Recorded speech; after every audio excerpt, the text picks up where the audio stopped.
বিখ্যাত যোগী এবং অবিভক্ত ভারতের একজন প্রধান নেতা হিসাবে ঋষি অরবিন্দর কথা আমরা সকলেই জানি। ওনার কথা বলতেই আমাদের মনে ভেসে ওঠে পণ্ডিচেরি আশ্রমের কথা।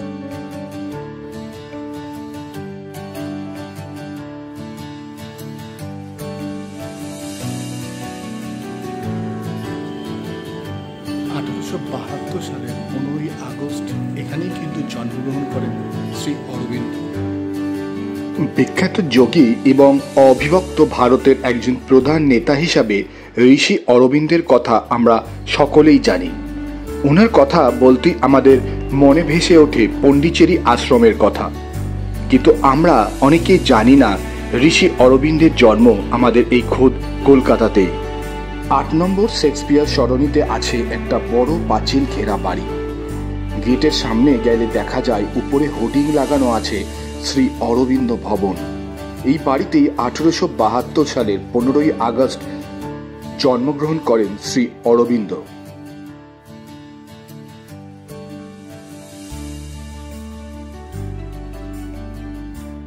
ভিতরে ঢুকলে দেখা যায় সামনের গোড়া বাঁধানো একটা বড় গাছ। সামনের গাছ পেরিয়ে শুরু হচ্ছে প্রধান ভবন, আর তার বাঁদিকে রয়েছে 3টি বিপণী।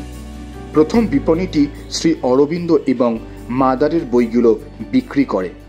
দ্বিতীয় বিপণনটি নানা রকম ধূপকাঠি, আয়ুর্বেদিক সাবান, ওষুধ, সুগন্ধি এবং গৃহ সামগ্রী বিক্রি করে। তৃতীয় বিপণনটি যুক্ত আছে বিভিন্ন ম্যাগাজিন এবং বই প্রকাশ করার ব্যাপারে। এবার বাড়ির ভেতরে ঢুকলে দেখা যায় সামনে একটা বড় হলঘর, সেটা লাইব্রেরি, আর ডান দিক দিয়ে সিঁড়ি উঠে গেছে দোতলায়।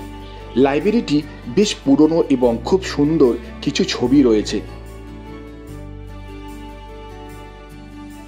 লাইব্রেরি পেরিয়ে বাড়ির অন্দরমহলে ঢুকলে মাঝামাঝি জায়গায় রয়েছে শ্রী অরবিন্দের দেহাবশেষ সম্বলিত একটি সমাধি, যা এই বাড়িতে 16ই ফেব্রুয়ারি 1973 সালে প্রতিষ্ঠিত হয়েছে। ফুল দিয়ে খুব সুন্দর করে সাজানো রয়েছে সেটা।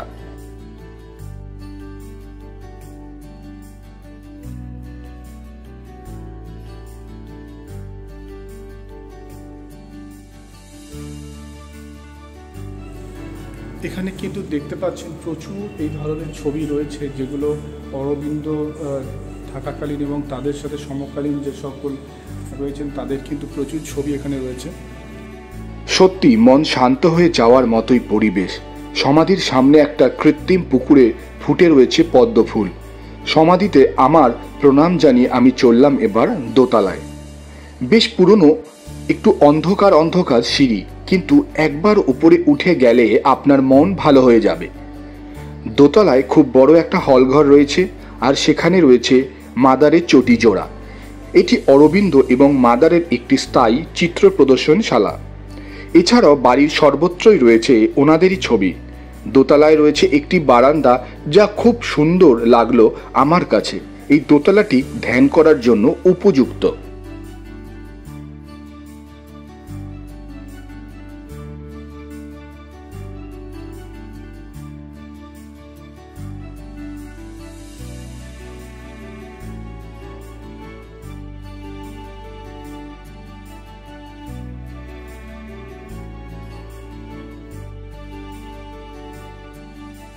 এটা একটা অডিটোরিয়াম, যেখানে কোনো কিছু অনুষ্ঠান করা হয় এই অডিটোরিয়ামের মধ্যে।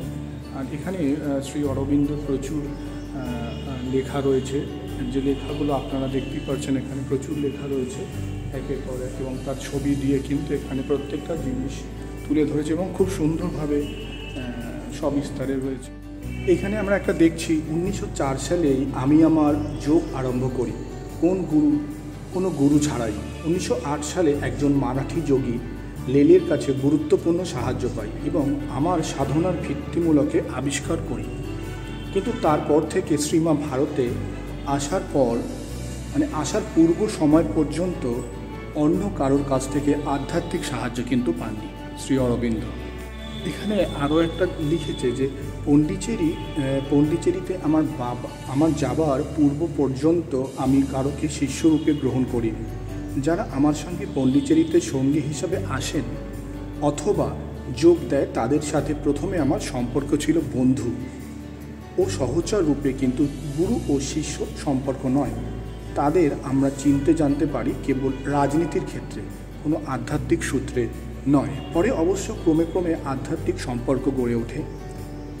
জাপান হতে মায়ের এখানে ফিরে আসা পর্যন্ত এবং পরের 1926 সাল আশ্রম প্রতিষ্ঠিত হলো, নিজেই গড়ে উঠল অরবিন্দ। এই বাড়িতে নিয়মিত ক্লাসিক্যাল ডান্স, সঙ্গীত এবং কলা চর্চা হয়, যা অহনা নামের একটি কালচারাল গ্রুপ করে থাকে। এছাড়াও এখানে একটি জিম এবং যোগা সেন্টারও রয়েছে। সত্যি পুরো বাড়িটার মধ্যে এমন একটি শান্ত আর পজিটিভ এনার্জির স্রোত আছে যা আপনার মন থেকে কিছুক্ষণের জন্য সব দুশ্চিন্তা দূর করে দেবে। বর্তমানে এই বাড়িটি হলো অরবিন্দ প্রেমীদের জন্য তথা সকল সাধারণ মানুষেরই জন্য একটি তীর্থস্থান। এই বাড়িটিকে সংস্কার করে পুনরায় সাজিয়ে তোলার পেছনে ছিল একটি মহান উদ্দেশ্য। সেটি হলো ঋষি অরবিন্দ এবং মাদারের বাণী অনুযায়ী চারিত্রিক উত্থান এবং আধ্যাত্মিক উন্নতির জন্য মানুষকে সাহায্য করা। সেই কাজে শ্রী অরবিন্দ সমিতি আজ সফল হয়েছে পুরোপুরিভাবে।